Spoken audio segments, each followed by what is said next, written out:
तो सबसे पहले इसको स्टार्ट करने से पहले मैं आप सबको नमन करूंगा, नमस्कार है मेरी तरफ से। तो आप नमस्कार। काफी इंटरेस्टिंग पेरेंट हैं। आप काफी रिसर्च कर रहे हैं कि बच्चे को कौन सी फील्ड के अंदर हमने डालना चाहिए, अपने 10th 11th और 12th के कौन से सब्जेक्ट्स लेने चाहिए जिसके बाद उसका कैरियर अच्छा बन जाए। तो ऐसा है कि ह्यूमैनिटी वाला स्टूडेंट का भी कैरियर बनता है, बिजनेस वाले स्टूडेंट का भी बनता है, मेडिकल वाले का भी बनता है, नॉन मेडिकल वाले का भी बनता है। डिपेंड है कि बच्चा कितना सीरियस है। तो बट अभी हम आपकी जो क्वेरी है उसको सॉल्व करेंगे कि आप की जो बैकग्राउंड है वो इंजीनियरिंग है, बच्चा बायो में इंटरेस्ट रख रहा है, तो अभी हमें कौन से सब्जेक्ट्स लेने चाहिए। तो मैं ये कहूंगा कि अगर आप सुपर मेडिकल ले लेते हैं, physics chemistry bio with math, तो आपके लिए दोनों की दोनों फील्ड ओपन हो जाएंगी। इंजीनियरिंग की भी अगर आपका सोच उसकी 11th के बाद बनती है, 11th में बायो में दिल नहीं लगता, समटाइम स्टूडेंट्स ले लेता है, समटाइम वो बायो में कट कुट करता है जब थोड़ा बहुत, तो उसको जब प्रॉब्लम आती है लेबोरेटरी में वो समटाइम वो ड्रॉप कर देता है। तो आपके पास मैथ वाला ऑप्शंस भी है कि आप एक सुपर मेडिकल ले लें, physics chemistry bio with math. Okay. ठीक है। तो अभी आता है क्वेश्चन आपका कि फर्दर वो अगर एमबीबीएस और बीडीएस नहीं करवाता तो फर्दर और कौन से ऑप्शंस हैं। तो ऐसा है कि जिस बच्चे ने अपनी 12th सुपर मेडिकल के साथ की होती है तो उसके लिए पूरा वर्ल्ड ओपन है, वो किसी भी स्ट्रीम में जा सकता है विदाउट एनी प्रॉब्लम। उसने कुछ ह्यूमैनिटी में कुछ करना है, उसने कोई बिजनेस में करना है, मेडिकल में करना है, इंजीनियरिंग में करना है, उसके लिए सारी फील्ड्स ओपन हो गई बैचलर की। तो अभी हम आते हैं कि बायो वाले स्टूडेंट्स के लिए कौन से ऑप्शंस हैं। बायो वाले स्टूडेंट्स के लिए कौन से ऑप्शंस हैं अगर वो आपका बजट नहीं बन पाता, जहाँ वो इंटरेस्ट नहीं देता एमबीबीएस और बीडीएस में, तो उसके लिए बहुत सारे ऑप्शंस हैं। जैसे मैं सबसे पहले बताऊं कि बच्चा फिजियोथेरेपी, जो फिजियोथेरेपी फील्ड के आता है, लेबोरेटरी टेक्नीशियंस में आता है, हॉर्टिकल्चर्स में आता है, वेटनरी में भी आता है, वेटनरी साइंसेज में भी बच्चे अपनी ये डिग्री करते हैं। फार्मेसी भी है, वेटनरी फार्मेसी भी है, जनरल फार्मेसी भी है, बायोटेक्नोलॉजी भी है।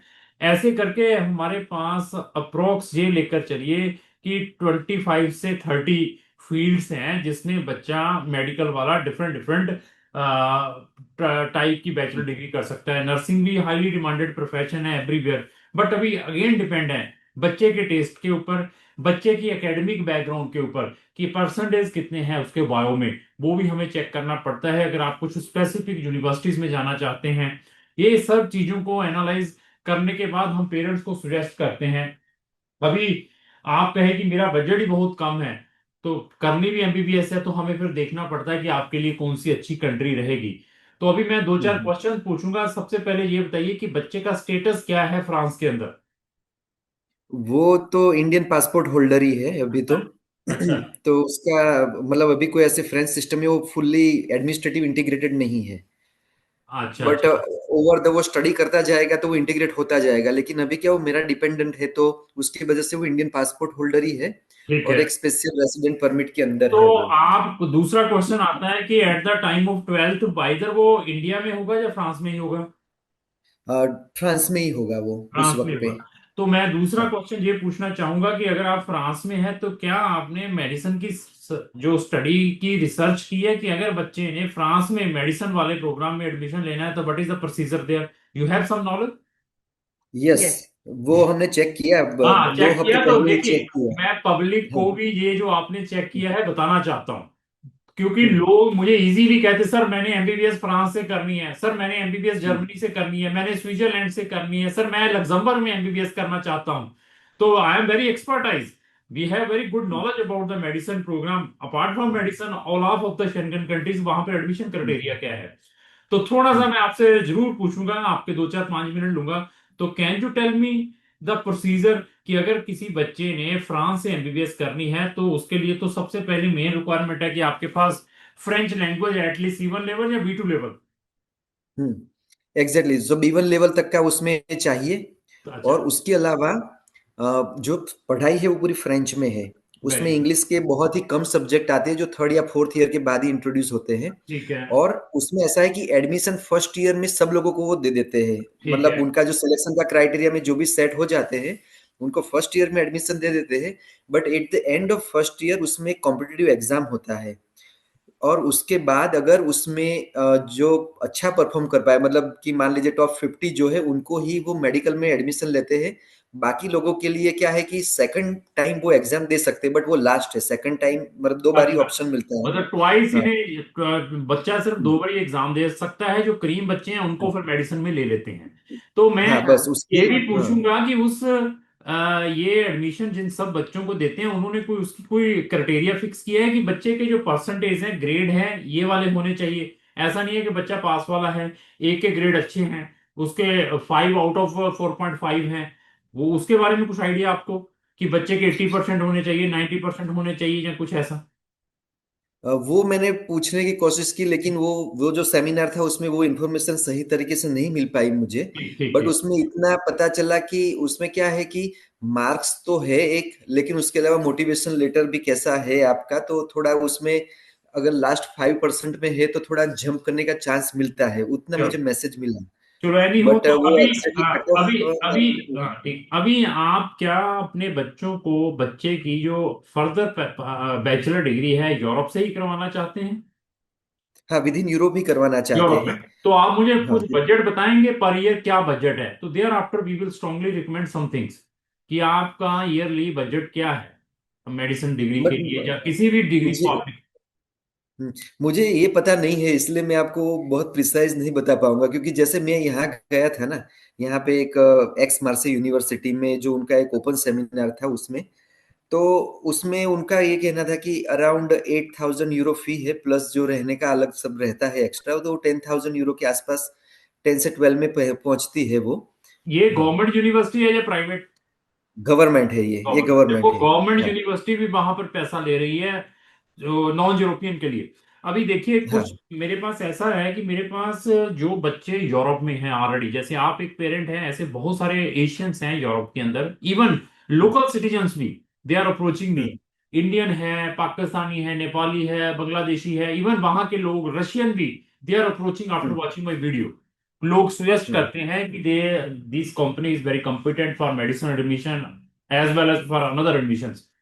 तो हम्म। जिन लोगों के पास वहां का परमानेंट लाइक पासपोर्ट है, जो यूरोप के अंदर हैं, जिनके पास यूरोप का पासपोर्ट है, किसी भी कंट्री में है, तो उनके लिए डिफरेंट फीसिस है। ठीक हम्म। है, मे भी उनकी फीसिस नहीं भी है, ना बराबर बराबर की फीसिस है जिनके पास ईयू पासपोर्ट है।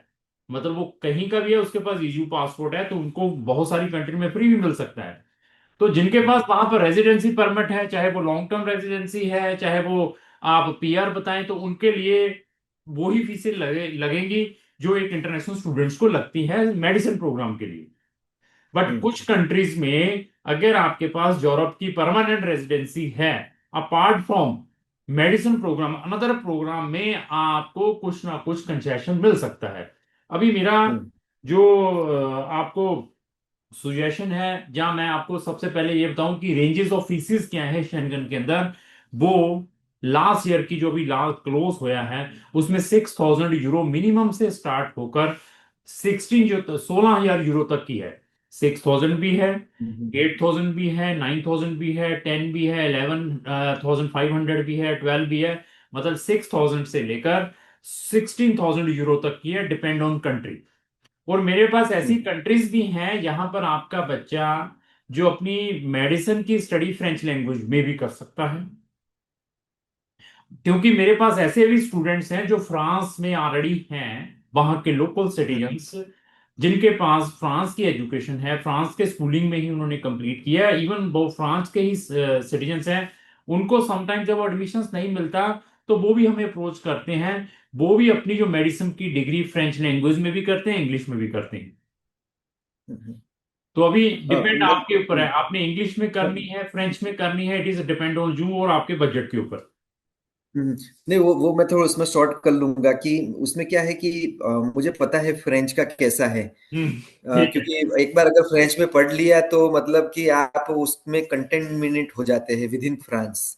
ठीक उसके लिए ठीक। फिर दूसरा मतलब हायर एजुकेशन का बात अलग है, मतलब पोस्ट डॉक्टरेट करते हैं वो वाला सब, एमडी और वो हम्म, वगैरह। बट बेसिक जो है उसमें क्या है कि बहुत, और मेडिकल ऐसा है कि बहुत उसमें पॉइंट लैंग्वेज में बहुत डेप्थ में चला जाता है, तो शायद बिल्कुल बच्चा बिल्कुल। वहां पर थोड़ा कंफ्यूज हो सकता है। तो उसकी वजह से क्या है कि हम चाहते हैं कि थोड़ा इंग्लिश वाला वेटेज वाला कोर्स हो और हम्म। अच्छी जगह पे हो, मतलब अच्छे से जस्ट अबव द एवरेज, मतलब प्रीमियम रेंज में हो, वो वाला प्रीमियम कॉलेज हो वो, मतलब ऐसा ना हो कि नहीं कोई ऐसी कंट्री आप में चले गए देखिए, और मैं वहां फिर पे हम। बताया, मैं आपको टॉप यूनिवर्सिटीज प्रोवाइड करूंगा। मैं बार बार पेरेंट्स को, बच्चों को बार बार एक ही चीज बताता हूं कि leave it about my company, leave it about me. आप अपने लेवल पर रिसर्च जरूर करें। व्हाट्स एवर मैं सुजेस्ट कर रहा हूं, जो कोई भी कंसल्टेंट सुजेस्ट कर रहा है, तो उसको जरूर क्रॉस चेक करें। जैसे आप रिसर्च अभी से स्टार्ट की है, this is very good, I appreciated both of you. तो रिसर्च बहुत जरूरी है। आप टॉप मेडिकल यूनिवर्सिटीज लिखें यूरोप के अंदर, आपको जो विद इंग्लिश टॉप प्रोग्राम्स। तो आप मुझे बताइए कि सर ये टॉप यूनिवर्सिटीज हैं, ये गवर्नमेंट यूनिवर्सिटीज हैं, मैं यहीं पर जाना चाहता हूँ। I will give that preference first on top priority, मैं I will put the application on that countries. और मैं बार बार यही चीज कहता हूँ कि अगर आपने कंसल्टेंट के ऊपर भी डिपेंड होना है, तो एक हम्म, तो कंट्री की सिलेक्शन बहुत जरूरी है कि आप कौन सी कंट्री में, उसके क्या क्रेडेंशियल, उसको क्रॉस चेक करें। दूसरा, आपका कंसल्टेंट आपको कुछ भी सजेस्ट करता है, तो ये कोशिश करें कि आप गवर्नमेंट यूनिवर्सिटीज में जाने की कोशिश करें instead of private, specially medicine वाले स्टूडेंट्स के लिए गवर्नमेंट यूनिवर्सिटीज जो कि रिनॉर्ड हो। अभी गवर्नमेंट पब्लिक यूनिवर्सिटीज ऐसी भी हैं जिन्होंने अभी मेडिसिन का प्रोग्राम भी रिसेंटली स्टार्ट किया है। तो वो ये भी चेक करना है कि वहां पर जो उनका मेडिसिन का यूनिवर्सिटी तो रेनोड है, there is no any doubt, public. But अभी ये हम्म, भी स्पेसिफिक चेक करें कि उन्होंने अपनी जो मेडिसिन की फैकल्टी है वो कब स्टार्ट की है। इन हम्म, चीजों को भी, जितना पुराना होगा उतना बेनिफिट आपको मिलेगा। तो मैं आपको कोई भी कंट्री अगर सजेस्ट करूंगा, तो मैं वहां की टॉप यूनिवर्सिटीज की लिस्ट प्रोवाइड करूंगा। These are the top universities, you can check. आप जो कहेंगे उसमें वी कैन अप्लाई। हम्म, ठीक है, वो थोड़ा वो रहे अभी। लेकिन क्यों- मेडिकल के लिए पर्टिकुलर कौन से सब्जेक्ट है हमें यूरोपियन में चलते हैं? हमें कौन से सब्जेक्ट रखने चाहिए, क्योंकि अब मैं बहुत बेसिक पे ही देखते हैं, हमें क्योंकि तो सिर्फ चलो। हमें तो पीसीवी, फिजिक्स केमिस्ट्री बायो चाहिए सर। ओके। हमें ये तीन हम्म, subject, that is very important, physics chemistry bio, okay. PCB. ये हम्म, सब्जेक्ट्स इंपॉर्टेंट है apart from anything sir. Okay, हाँ, बराबर। लेकिन मैथ्स अगर ऐड करते हैं तो एडवांटेज तो ये फिर रहेगा कि उसके बहुत लिए बड़ा एडवांटेज मैंने। है, क्योंकि वर्ल्ड के अंदर दो तीन कंट्रीज ऐसी हैं, दे आर सेइंग कि hmm, if you have the math then they will provide the admission in medicine. एक दो कंट्रीज ऐसी भी हैं। तो बट अभी ओके, डिपेंड आपके ओके। ऊपर है। अगर आप कहें कि हम्म, मेरा बजट साल का 50 लाख रुपए का है, तो I will recommend UK. Okay, मैं यूके में भेज देता हूँ। लेकिन नहीं, वो यूके तो बहुत। नहीं नहीं, पर यूके में भी सेम थिंग्स हैं जो अभी आपने बताया ना, कि फ्रांस में बच्चों को एडमिशन दे देते हैं, वो सेकंड ईयर में बहुत सारे बच्चे ड्रॉप आउट हो जाते हैं। हाँ। ऐसे ही जिस कंट्री में आपने भी बच्चे को भेजना है, आप मुझे कह रहे हैं कि मुझे अच्छी यूनिवर्सिटी चाहिए, अच्छी कंट्री, अभी वहां पर भी ये ड्रॉप जो है सिस्टम है, वहां पर कोई 10% बच्चे ड्रॉप करते हैं, कोई 20% करते हैं। सिस्टम से कॉप अप नहीं हो पाते, स्टडी से कॉप अप नहीं हो पाते, क्योंकि ये डिग्री प्रेस्टिजियस, मैं बार बार बताता हूँ, जितनी बड़ी हम्म, डिग्री है उतना बड़ा आपको वर्डन है स्टूडेंट के ऊपर, पेरेंट्स के ऊपर। एडमिशन हम्म, लेना बहुत इजी है, बहुत इजी है, किसी भी कंट्री में सर। हम्म। हम्म। ओके। और मतलब ये तो मेडिकल एक हो गया, मतलब एमबीबीएस वाला और डेंटिस्ट, बट उसके अलावा अभी क्या बहुत नए फील्ड्स भी ओपन हुए हैं, जैसे जेनेटिक साइंस है, या तो बायोटेक्नोलॉजी में भी कुछ मॉलिक्यूल्स वाले हैं। तो ये सब का ऐसा क्या अभी कुछ चल रहा है ये, और उसमें मतलब कुछ आप बता पाएंगे कि उसमें जाना चाहिए कि उसके लिए ऑप्शंस कुछ है? सर अभी तो क्योंकि इसमें मैं इतने देख रहा हूँ कि अगर मैं मैं फिर बताऊं, डॉक्टर बनूं। इतने अभी बच्चे साइकोलॉजी में भी कर रहे हैं कि मैं बैचलर इन साइकोलॉजी में, बट इतने ऑप्शंस नहीं है जितने की आपकी मेडिसिन डिग्री में है। दैट इज अच्छा। Highly demanded in world wide countries. Hmm, बार बार यही चीज है। इंस्टेड ऑफ कि मैं जेनिक में चला जाऊं, मैं ये बायोटेक्नोलॉजी में हूं, उससे भी फिर ज्यादा डिमांडेड है नर्सिंग। ओके। हाँ, मतलब कोशिश ये करें कि उसमें जाएं जिसकी डिमांड है। अभी ये हम्म, नए प्रोफेशंस हैं, इनकी भी नो डाउट डिमांड, लेकिन बहुत निग्लिजिबल आपको ये ऑप्शंस मिल पाएंगे, कैरियर ऑप्शंस। हम्म। और हमें किस कंट्री के लिए कोई एंट्रेंस एग्जाम है, ऐसा कुछ है तो हम हाँ, पहले से अवेयर ये हो जाए? कोई लंबा चौड़ा नहीं है, यूनिवर्सिटी का सिंपल अपने लेवल के एग्जाम्स हैं, उनका हम सिलेबस भी प्रोवाइड करते हैं स्टूडेंट्स को। वो सिंपल एग्जाम्स हैं, अगर स्टूडेंट्स अच्छा है, उसने अपनी ट्वेल्थ सीरियसली की है अपने सब्जेक्ट्स में, तो हमारे पास आज तक जितने भी बच्चों ने एंट्रेंस एग्जाम्स दिए हैं, इटली को छोड़कर 90% सबने क्वालिफाई किया, 90% स्टूडेंट ने सबने क्वालिफाई किया। हाँ, जिसको इंग्लिश आती नहीं है, जिसको इंग्लिश नहीं आती, सिर्फ परसेंटेज लिए, उसको इंग्लिश में पता ही नहीं है क्या लिखा है, तो वो स्टूडेंट्स को प्रॉब्लम आई है। वो 10% ऐसे थे, कोई यूपी बिहार का स्टूडेंट था, बट इंग्लिश इज नॉट, वो कहता मैं कंट्री में उसी में जाना है, ये वाली में, लेकिन इंग्लिश का वो फंडा नहीं समझ पा रहा, हिंदी सब्जेक्ट्स में पढ़ा हुआ स्टेट बोर्ड का है, तो उनको ये चैलेंजेस फेस करने पड़े। तो उसमें कोई आईएलटीएस का कोई प्रिपरेशन करके रखना पड़ेगा एडवांस में, अगर ऐसा आप कुछ है? कर लेते हैं तो that is very good, otherwise उसने आईबी से की है तो there is no any doubt कि कोई रिक्वायरमेंट है इंग्लिश की। हम्म। ओके। और जैसे इंडिया में हमारा ऑप्शन तो बिल्कुल 0% है, लेकिन इंडिया में वापस आना हो उसको मेडिकल करवाने के लिए तो नीट देनी पड़ती है हाँ, नीट मैंडेटरी यहाँ से। है, अगर आप इंडिया में अगर आकर प्रैक्टिस करनी है, दैट इज मैंडेटरी रिक्वायरमेंट। अच्छा। हाँ, इंडियन नहीं, अभी स्टूडेंट। वहां पे एडमिशन के लिए हमें अभी हाँ, मतलब हाँ, मान वो लीजिए कि हाँ, हमें बहुत अच्छा है। हाँ, देखिए, फिर again depend on the country, कुछ कंट्रीज ने नीट मैंडेटरी कर दिया है इंडियन स्टूडेंट्स के लिए। अभी रोमानिया ने इस साल से नीट मैंडेटरी कर दिया था, इससे पहले उसने आज तक नीट नहीं मांगा किसी का, नहीं, बिफोर लेकिन वो तो दैट। यहाँ पे पढ़ नहीं रहा है। नहीं नहीं, मतलब हमें इंडिया वापस उसको लेकर आ जाना है तो। बहुत मैंने उनको बहुत चीजें एक्सप्लेन करने की कोशिश की। अभी मेरे पास मिडल ईस्ट कंट्री के स्टूडेंट हैं, यूएई के, वहां हम्म। उन्होंने अपनी स्कूलिंग सीबीएसई बोर्ड, जो कि दुबई के अंदर लोकेटेड स्कूल है, वहां से की है। वो पिछले ओके 8-10 साल से वहीं पर है।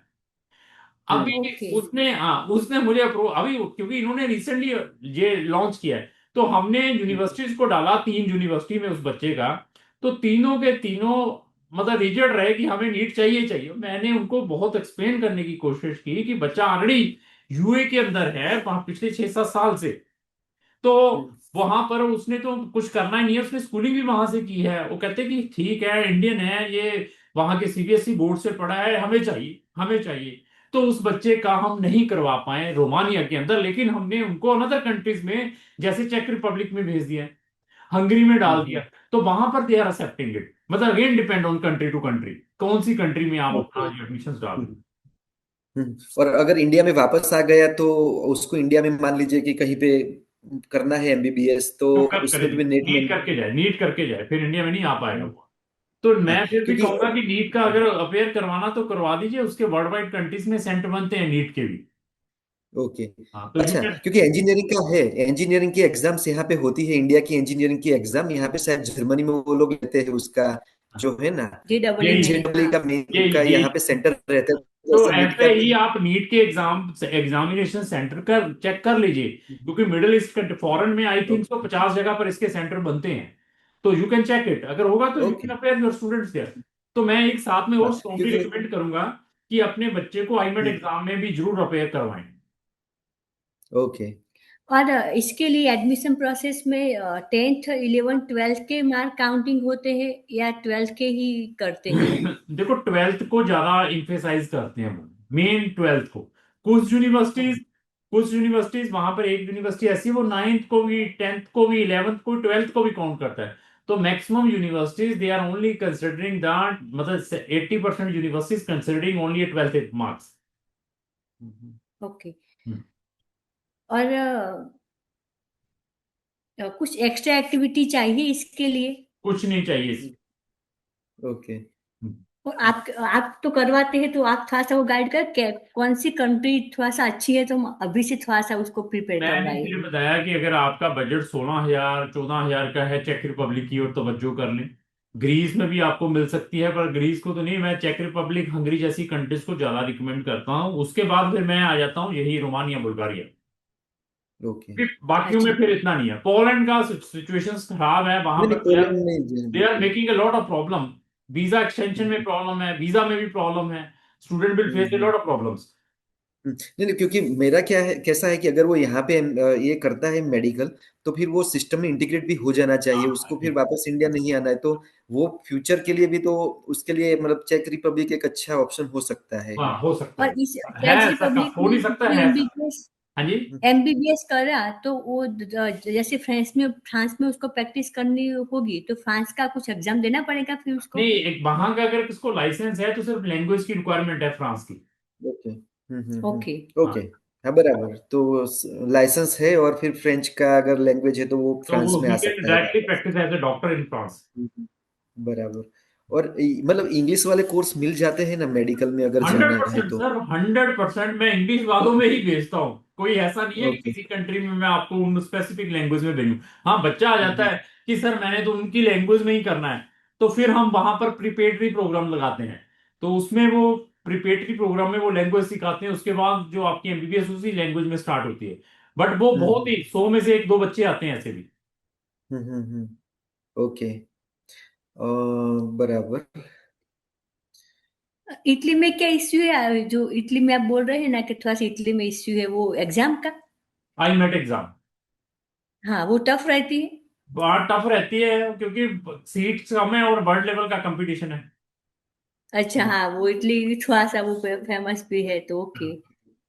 तो अभी एडमिशन के लिए प्रोसेस अगर स्टार्ट करना होगा, मतलब हमें 2 साल के बाद उसका 12th कंप्लीट होगा, तो यहाँ पे जो लोकल सिस्टम है ना वो एक पार्कासुप करके बोलते हैं, उसमें से स्टार्ट होता है। तो जैसे कि अभी जो 12th में है ना उनका अभी से स्टार्ट हुआ एडमिशन का प्रोसेस, मतलब विद इन फ्रांस के लिए। हम्म। तो अगर हमें आपसे कांटेक्ट करना हो तो हमें कब ये प्रोसेस लॉन्च करनी चाहिए आप एडमिशन मुझे की? बताइए कि उसने अपने जो 12th के एग्जाम कौन से ईयर में देने हैं, कौन से मंथ में देने हैं। वो 2027 में आएगा, और 80 सॉरी 2028 में 28 आएगा। 28 28 में में हाँ, कौन से आएगा। मंथ में, कौन से मंथ जून में? में खत्म होगा। जून में खत्म तो हो उस जाएगा 2028 में। तो आपने हाँ, हमें 2028 में जनवरी में या 2027 दिसंबर में कांटेक्ट करना है। ओके। ओके, अगर बराबर। आपका अगर आपकी डेस्टिनेशन जस्ट शेंगन कंट्रीज है, अगर आपकी डेस्टिनेशन आयरलैंड यूके है, तो आपको मुझे 2026 दिसंबर में ही कांटेक्ट करना पड़ेगा। ओके, हाँ, हम्म। दिसंबर 2026 में ही अगर आपकी डेस्टिनेशन, मैं फिर बता दूं, यूके और आयरलैंड है, उसके लिए मुझे स्टूडेंट 2 साल पहले चाहिए, 1 से 1.5 साल पहले। ओके। आयरलैंड थोड़ा सा कॉस्टली है बहुत, नहीं बहुत मैंने सुना है। थोड़ा कॉस्टली नहीं है, उसकी 60 लाख रुपए की फीस है साल की। We are not recommended to anybody, but student crazy हैं, लोगों के पास पैसा पड़ा है, मैं क्या जाओ फिर, हमें क्या प्रॉब्लम है, but we are not recommended like putting like that type of money. नहीं नहीं आपके कुछ एग्जाम्पल है जिसमें बच्चा अच्छी तरह से जॉब भी, किस कंट्री में जाकर उसने अच्छा पीजी भी कंप्लीट कर दिया और उसको जॉब भी अच्छी तरह से मिली? मैडम सुनिए, बहुत अच्छा क्वेश्चन किया है। अभी 6 साल की जर्नी है, अभी बच्चा किसी को भेज दिया, उसके बाद nobody is contacting me. Contact करेगा कोई, किसी पेरेंट्स ने जाना है या किसी बच्चे ने जाना है, उसके भाई ने जाना है। But it is not like that कि सर ये मैंने इतने डॉक्टर प्रोड्यूस कर दिए हैं, ये डॉक्टर बन चुके हैं। हाँ, जो बच्चे ऑलरेडी पढ़ रहे हैं उनका I can provide the data some, वो भी मैं 2-4 बच्चों का प्रोवाइड कर दूंगा, ये बच्चे वहां पर पढ़ रहे हैं। हाँ, क्योंकि हम सब लोग जॉर्जिया का बोलते हैं, फिर जॉर्जिया का जब हम वीडियो देखते हैं ना, तो तो बच्चे बच्चे बहुत बोलते हैं कि नहीं आना नहीं है आना यहाँ है यहाँ पे। पे। मैंने फिर बता दिया, मेरी वीडियो जितनी वॉच करे, अवॉइडिंग, और हाँ, आपके लिए तो स्पेशली है। आप तो ब्लंडर हम्म, करेंगे अगर जॉर्जिया चले। जॉर्जिया की हम्म, बजाय उसको इंडिया से नर्सिंग करवा लें। सही है। नहीं, हम बिल्कुल। वो तो हमने वीडियो देख के ही कैंसिल कर दे, हम तो यहाँ अच्छी यहां कंट्री पर में आपको प्रेफरेंस सुनिए, करते हैं। मैंने पैसे लेने हैं, कोई फ्री में नहीं आपका काम करना है। अगर मैंने हम्म, पैसे, देखो ये डिस्कशन के भी मैं पैसे ले रहा हूँ, फ्री में कर रहा हूँ। नहीं नहीं अगर नहीं, बिल्कुल। सही है। आपने सुनिए, अगर आपने जस्ट मेरी वीडियो वॉच करके मुझे 5-10 हजार रुपया भेज दिया, तो इट इज माई रिस्पॉन्सिबिलिटी कि I can provide the fair information to the client. उनको फैक्ट बताओ, भैया ये फैक्ट है, जाना है नहीं जाना वो आपके ऊपर डिपेंड है, और आपने इतने लाखों की इन्वेस्टमेंट करनी है। बिल्कुल बिल्कुल। ठीक है। तो अभी अगर मान लीजिए ये यूके और आयरलैंड को छोड़ देते, बहुत स्पेसिफिक केस है वहां पे, हम्म। और एक मानते हैं कि एक अच्छी यूनिवर्सिटी है, मतलब कि ए ग्रेड में थोड़ा लोअर वाला है, बहुत ए प्लस ऐसा नहीं है, बट फिर भी वो ए में है। तो हमें बजट पॉइंट ऑफ व्यू 60 के मतलब 16,000 यूरो प्लस रहने मार्क्स का। मार्क्स कितने चाहिए, जैसे एवरेज, इन एवरेज देखो, कितने? जैसे आपने, एवरेज, अभी अभी मैं ये बताइए कि यहाँ पे मैक्सिमम मार्क्स कितने होते हैं। यहाँ पे जो मतलब ये इनके 70 और 30 मार्क्स का कुछ कॉम्बिनेशन है। 30 मार्क्स ये लोग स्कूल वाले देते हैं, और 70 जो उनके बैक्यूलरेट के जो पेपर से उसमें से आते हैं। तो ऐसा है कि मैं ये कहता हूँ कि बच्चे के 70% इंडियन सिस्टम के हिसाब से बताता हूँ, 70 से प्लस लेने की कोशिश करें। ओके। हाँ। ओके, हम्म, हम्म, एडमिशन तो ओके। देखो, हमने एडमिशन तो 55% वालों को भी दिलवाया है, लेकिन बच्चे ने हम्म, अगर इतनी डिग्री करनी है ना, तो मैं चाहता हूँ कि बच्चा सीरियस हो स्कूलिंग में। ऐसा नहीं हाँ, है। बिल्कुल। हाँ। हाँ, दैट इज वेरी नहीं इंपॉर्टेंट, नहीं, क्योंकि वो। आपने हाँ, अदरवाइज आप पहले साल में ही पैसे बहुत खराब कर देंगे। हम्म। पूरे साल की बराबर। फीस खराब हो जाएगी, टाइम वेस्ट होगा कितना, आगे क्या करेंगे फिर। वो है कि बच्चा पढ़ने वाला है, 70 वाला लाइन, 75 वाला, इट मीन थोड़ी उसने मेहनत की है, जितना अच्छा होगा तो उतना आपके लिए अच्छा रहेगा। क्योंकि वहां पर हम्म, ऐसा नहीं ना, ये मेडिसिन की डिग्री में बच्चे को एक्टिव रहना पड़ेगा, डेली का डेली पढ़ना पड़ेगा। बच्चे बहुत ड्रॉप हम्म, करते हैं, वो अपने 12th वाले सिस्टम से ही चलते हैं कि इतना पढ़ लिया काम खत्म कर लिया। तो पहले दो हम्म, तीन साल उसको सिस्टम के साथ कोप अप होना पड़ता है। हम्म। और ये जो बाकी की जहाँ पे मतलब फ्रांस का तो मैंने आपको बताया कि फर्स्ट ईयर के बाद एग्जाम लेते हैं और मतलब 30-60% ड्रॉप हो जाते हैं उसमें। तो हम्म। ये बाकी जहाँ पे भी आप करवाते हैं वहां पे भी ऐसा सिस्टम है नहीं, कि वहां पे वो नहीं? है ड्रॉप तो 100% है हर कंट्री में। इंडिया में भी बच्चे ड्रॉप करते हैं मेडिसिन वाले, इतनी नहीं नीट नहीं, नोट वो तो निकालने के सिस्टम बाद। ड्रॉप हाँ, की मैं तो बात कर ऐसा है रहा कि हूँ। किसी कंट्री में 5% है, किसी में 10% है। ड्रॉप का कारण डिफरेंट डिफरेंट कारण हैं। कुछ स्टडी के कारण ड्रॉप करते हैं, कुछ बच्चे हम्म, जाकर सिस्टम में रहे नहीं होते, उनको लिबर्टी हम्म, मिलती है, उस कारण ड्रॉप करते हैं, बिगड़ते हैं। कुछ ट्यूशन हम्म, फीस के कारण ड्रॉप करते हैं। There is a number of reasons drop out के। हम्म, और आप जहाँ पे करवाते वहां पे डॉक्टर प्रैक्टिस का लाइसेंस मिल जाता है? हाँ, मिलता है। ओके। हाँ, क्योंकि कई कंट्री में ऐसा है कि फिर ऐसा इस कंट्री में रहो तब लाइसेंस मिलेगा, दूसरी में आप नहीं देखो, कर मैं सकते, फिर बहुत कहा बहुत हूँ मुश्किल है। क्रॉस चेक जरूर करें अपने लेवल पर भी, गूगल पर भी, चैट जीपीटी के ऊपर भी, यूनिवर्सिटी को भी मेल लिखें, अपने लेवल पर जरूर चेक करना है। ये बराबर, ख्याल रखें बिल्कुल। आप। ऐसा नहीं है जी। कि और मैंने मीठी मीठी देख, पता क्या है, मैं शेंगन, देखो, बाकी कंट्री के बाद शेंगन बचता है। अगर मैं 5-6 कंट्री छोड़ दूं, ऑस्ट्रेलिया, न्यूजीलैंड, कनाडा, यूएस का या यूके और आयरलैंड, उसके बाद सबसे बेस्ट शेंगन ही बचता है। बाकी सारा हम्म, कुछ ऐसा ही है, टाइम पास है बाकी सब कुछ। तो अभी हम्म। उसमें भी आपको सेलेक्ट करना पड़ेगा कि आगे की क्या फॉर्मेलिटीज हैं, कौन सी टॉप यूनिवर्सिटी में जाऊं, क्या उसकी रैंकिंग है, वो सारा कुछ मिलेगा आपको। ओके। ओके। बराबर है। और अभी क्वेश्चन मेरा ये, अगर फार्मेसी पे हम फोकस करते हैं, अगर मेडिकल का नहीं बैठा और फार्मेसी पे, तो फार्मेसी में कैसा है एडमिशन का? यहाँ पे आपने करवाया हुआ है और उसमें कैसा इजी ओवरऑल आपका व्यू इजी है? इजी है, कोई प्रॉब्लम नहीं। फार्मेसी की फीस ये लेकर चलिए, किसी यूनिवर्सिटी की 4000 है, किसी की 7000 है, यहाँ तक फीसें हैं फार्मेसी। हम्म, हम्म। इंग्लिश में मिल जाए। हाँ। और ये इंग्लिश वाले कोर्स फ्रांस में अवेलेबल है, मतलब मेडिकल और फार्मेसी नहीं में, नहीं मतलब नहीं देखा नहीं मुझे नहीं नहीं, नहीं नहीं वो नहीं उसमें नहीं नहीं है। हाँ, नहीं नहीं फ्रांस में नहीं है वो। हाँ, वो मैंने देखा, मुझे नहीं नहीं मिला। है, जस्ट। नहीं है, नहीं। ओके, अगर फार्मेसी टारगेट करते हैं तो 10K पर ईयर का, 10,000 यूरो पर ईयर का चल के पकड़ना पड़ेगा उसमें। मतलब उससे कम ही अगर। आएगा सर फार्मेसी का। ओके। लेस देन 10, हाँ, बराबर। तो आपके हिसाब से फिजिक्स मैथ्स का, फिजिक्स केमिस्ट्री बायोलॉजी वो रखना पड़ेगा? वो तो हंड्रेड रखना ही परसेंट पड़ेगा। 100%। क्योंकि हमारा यहाँ पे ऑप्शन बहुत अलग है। हाँ, ये। तो इसलिए, क्योंकि यहाँ पे मैथ्स कंपलसरी है। बढ़िया है यहाँ पे फिर तो मैथ्स कोई बात नहीं। कंपलसरी। लेकिन बायो बहुत जरूरी है, ख्याल रखिएगा। मैं तो, मुझे पता है यूरोप में कंपलसरी है, मैं देखता हूँ मेरे पास हाँ, आते हैं हाँ, बच्चे, यूके बोर्ड के, यहाँ पे जीसीएस ऑप्शन।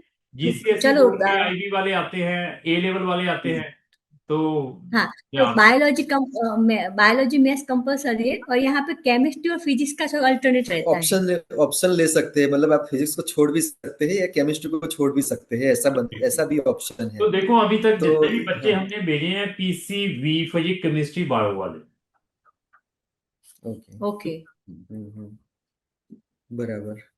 ओके, तो वो तो रखना ही चाहिए। और मैथ्स अगर ऐड किया तो हमें बहुत सारे और ऑप्शन, वो इवन सब कुछ ओपन इंजीनियरिंग हो में जाएगा। जाना भी बन हाँ। गया तो भी जा सकते हैं हम। हम्म। और इसमें अभी के ये लोग देखते हैं कि आप मतलब मैथ्स में, क्योंकि यहाँ पे नंबर ऑफ पीरियड्स होते हैं पर वीक के।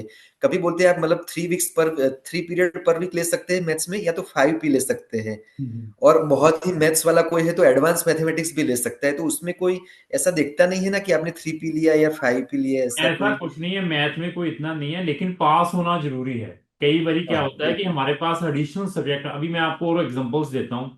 हम क्या लेते हैं हम्म, कि एक एडिशनल सब्जेक्ट ले लेते हैं, हम्म, मतलब इंडिया में भी वो एडिशनल सब्जेक्ट में बच्चा फेल हो जाता है। जो फेल है, हम्म, मार्कशीट के अंदर जब फेल लिखा होता है, तो वो this is not look like good twelfth बिल्कुल। में। तो वो केस हमारे लिए बड़ा हेडेक वाला और चैलेंजेस रहता है।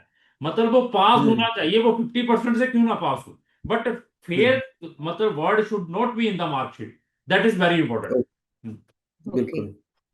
परफेक्ट। यस। तो हमें काफी सारी इंफॉर्मेशन मिल गई।